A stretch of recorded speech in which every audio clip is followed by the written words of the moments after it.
It's the same across society in every endeavor. So if the government is serious about fighting corruption, I think we should pay attention to this system, the education system, from the organizers of the exams itself to the school institution that houses the exam process, as well as the students. Everything must be checked to make sure that whoever is caught subverting the system will pay the maximum price for it. So if there are not enough legislations that takes care of current corruption in the education system, I think those who represent us in the National Assembly as well as the Houses of Assembly should look critically into this, because this is where our future lies. This is where our future lies. So if you are not going to have mechanical engineers who cannot even service their generators, right? You should begin at the exam administration system. Yes.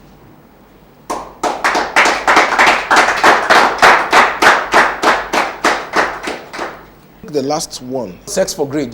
This is more common with tertiary institutions. Now, this is a situation where lecturers who are supposed to be the gatekeepers in the education system, because they are the ones who relate directly with the students, choose to use their privileged position as parents or in loco parentis to these students.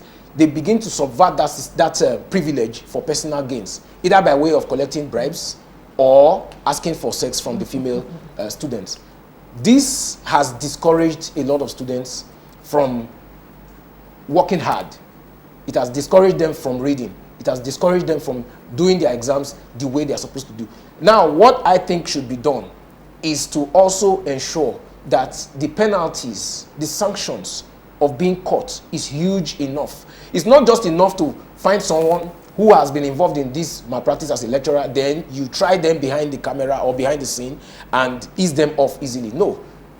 It should attract things like shaming them publicly, making sure they are never able to access any job, either in that capacity or in any similar capacity in any reputable organization within and outside the country. And also ensuring that they do jail term. Because this is, I consider it not just an ordinary act of corruption. It's treason. It's treason. You are destroying the future generation. Yeah, exactly. You are destroying the hope of our future. So it should attract the maximum punishment. It should be treated in the same category with other crimes like kidnapping. But relieving them of that job is not enough. The punishment should be more so that it will discourage others. I'm sure a lot of private universities have this more. They have this more under control than the public universities. Because in the public universities, lecturers constitute, they see themselves as laws unto themselves. Oh, yes. In their little domain, they have made themselves gods because there are no checks, there are no balances. They hardly report. The chain of command is very weak.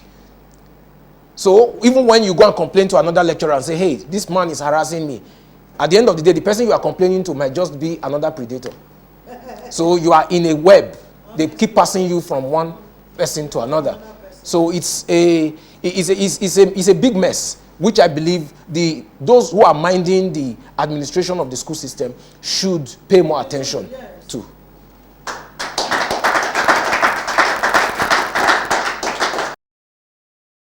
Welcome back. Still discussing tackling examination irregularities. Please, what's your parting words to the audience? I believe every society is as strong as its youth. And our youth are basically at a place where they are being educated and being prepared for the future. If we drop the ball with regards to raising our youths properly, we will pay the price even as elders in future. So I think the time has come where, even if we are not fighting corruption in any other sector, the education sector must be made a priority, because that is where the mind of the society is forged. And that is where what will determine how we will be like in few years to come. So I encourage every stakeholder, be it government, be it parents, even the students themselves, and every other minders of the education sector, to review our attitude towards education, towards examinations, and towards managing the examination system.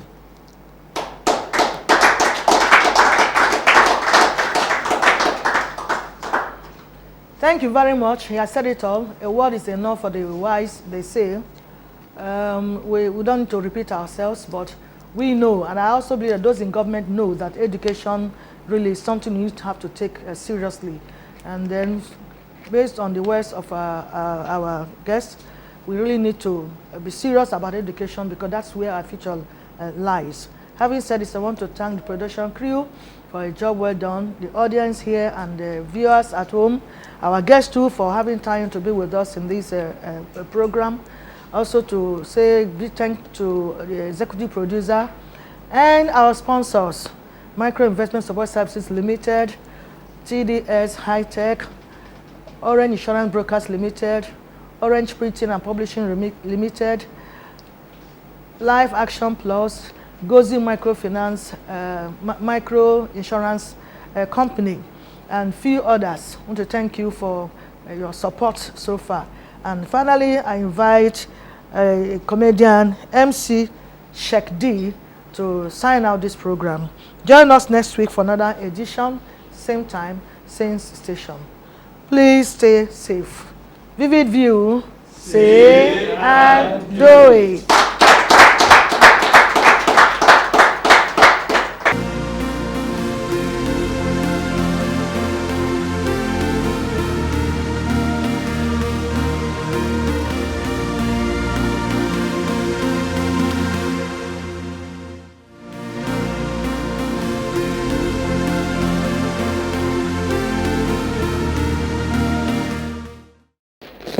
Thank you, ma'am, for having me on your show today. You're welcome.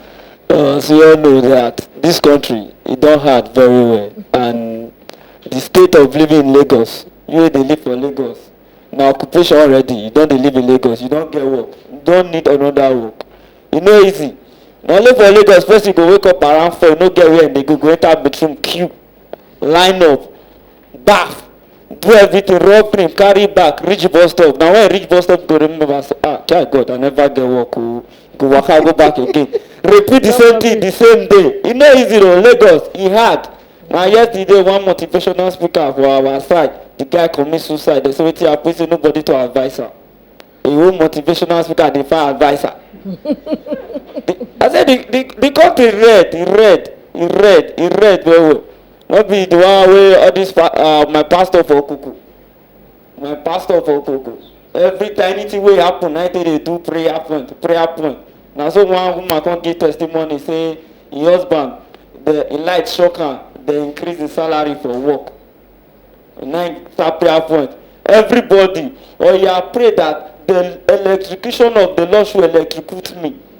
See prayer, Father, electrocute me. One of the usher, that one's a video me very well. You know, no say the changeover switch, they no lock am. Now in near changeover switch, they shout, electrocute me. Now I put one NEPA green light.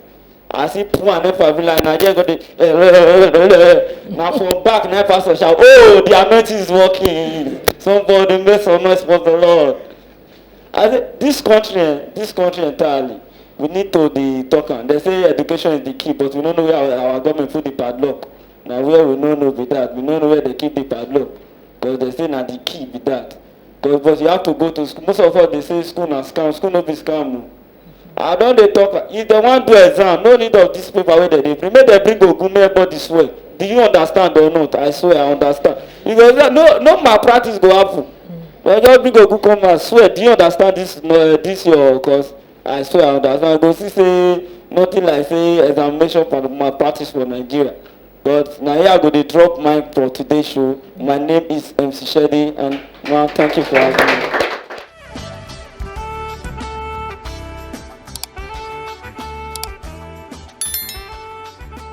This is VVV.